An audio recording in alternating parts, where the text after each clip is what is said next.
बांग्लादेश में हिंदुओं पर अत्याचार को लेकर के तमाम लोगों की प्रतिक्रिया सामने आ रही है। जिस तरह से बंगाल में हिंसा हो रहा है और हिंदुओं को निशाना बना रहा है, उसने भारत को भी झकझोर करके रख दिया है। तो वहीं अब बीजेपी नेता ब्रिजभूषण शरण सिंह का भी इस मुद्दे पर बयान आया है। उन्होंने कहा कि बांग्लादेश और पाकिस्तान में बहुत ही खराब स्थिति चल रही है। बांग्लादेश में हिंदुओं के साथ जो दुर्व्यवहार हो रहा है, उस पर विपक्ष संवेदना तक नहीं व्यक्त कर रहा। राहुल गांधी ने कहा था कि हिंदू हिंसक होता है। विपक्ष द्वारा ऐसे प्रतिक्रिया देना देश का दुर्भाग्य है। देश की जितनी जिम्मेदारी सरकार की है, उतनी ही विपक्ष की भी है। सुनिए ब्रिजभूषण शरण सिंह ने बांग्लादेश में हिंदुओं पर हो रहे अत्याचार को लेकर के देश में विपक्ष पार्टियों को किस तरह से घेरा और कई सारे सवाल भी इन्होंने खड़े किए। कि बांग्लादेश में जो हो रहा है, जो हुआ हो रहा है,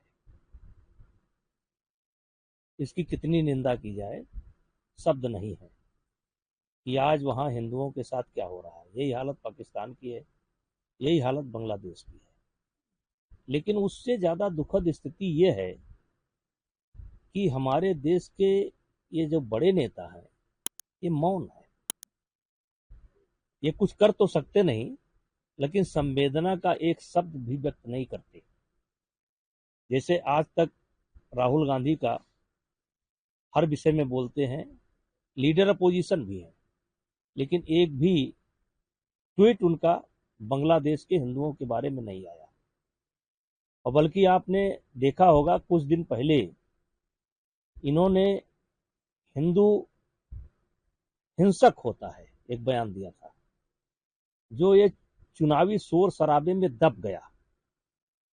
और जब एकमात्र देश, हिंदू देश तो नहीं है क्योंकि हम धर्मनिरपेक्ष देश हैं, लेकिन सबसे अधिक संख्या अगर किसी देश में है हिंदुओं की, तो भारत में है। और भारत के लीडर जब कहते हैं हिंदू हिंसक होता है, तो उससे ऐसी ताकतें जो इस समय बांग्लादेश के अंदर काम कर रही हैं, चिन्हित करके मंदिरों को तोड़े जा रहे हैं, चिन्हित करके महिलाओं के साथ बलात्कार हो रहा है, चिन्हित करके हत्याएं हो रही हैं। ऐसे में इनका ये जो बयान है कि हिंदू हिंसक होता है, ऐसी ताकतों को बल देता है। और ये दुर्भाग्य है और इस पर इस देश के लोगों को बड़ी गंभीरता से विचार करना चाहिए। ये देश की जितनी जिम्मेदारी मोदी जी की बनती है या भारतीय जनता पार्टी की बनती है या आम नागरिक की बनती है, उतनी ही जिम्मेदारी विपक्ष के नेताओं की बनती है। और विपक्ष आज एकदम मौन है। आपने विपक्ष की बात की, जिस तरीके से सदन में देखा जा रहा है कि विपक्ष चाहे मुद्दा राष्ट्रहित में रहा हो, अगर सरकार ने उठाया है तो उस पर भी जिस तरीके से विरोध किया गया है विपक्ष के जरिए, और वहां कहीं ना कहीं जो स्पीकर तक के खिलाफ भी उस तरीके की बात की गई। देखिए, विपक्ष का ग्राफ, मैं बड़ी साफ शब्दों में कहता हूं, विपक्ष का ग्राफ लगातार गिर रहा है।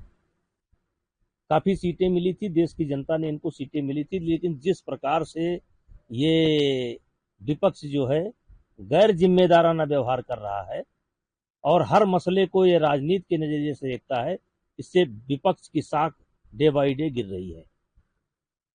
अब आज बांग्लादेश जैसे बांग्लादेश, अब जब बंगाल में, कलकत्ता में डॉक्टर सुरक्षित नहीं है और उस डॉक्टर की हत्या को आत्महत्या देने की कोशिश की गई या उसको भी कन्वर्ट करने की कोशिश की गई, और उसी से सटा हुआ बांग्लादेश है। तो इस पर तो देश के लोगों को विचार करना पड़ेगा। और मेरा बड़ा गंभीरता से ये है कि देश रहेगा तो राहुल जी भी रहेंगे, देश रहेगा तो हम लोग भी रहेंगे। इसलिए देश के सवाल पर मुंह खोलना चाहिए, मुंह बंद नहीं रखना चाहिए। पश्चिम बंगाल के मुद्दे पर आपने बात की, तो आपको क्या लगता है कि देखिए वहां की सरकार ने किस तरीके की कार्रवाई की, आखिर उसने हाईकोर्ट को, देखिए, तुष्टीकरण की राजनीति है, सीधा सीधा तुष्टीकरण की राजनीति, सीधा सीधा एक शब्द, तुष्टीकरण की राजनीति। ऐसे ही तमाम खबरों के लिए जुड़े रहे हमारे साथ और देखते रहें पंजाब केसरी.com। धन्यवाद।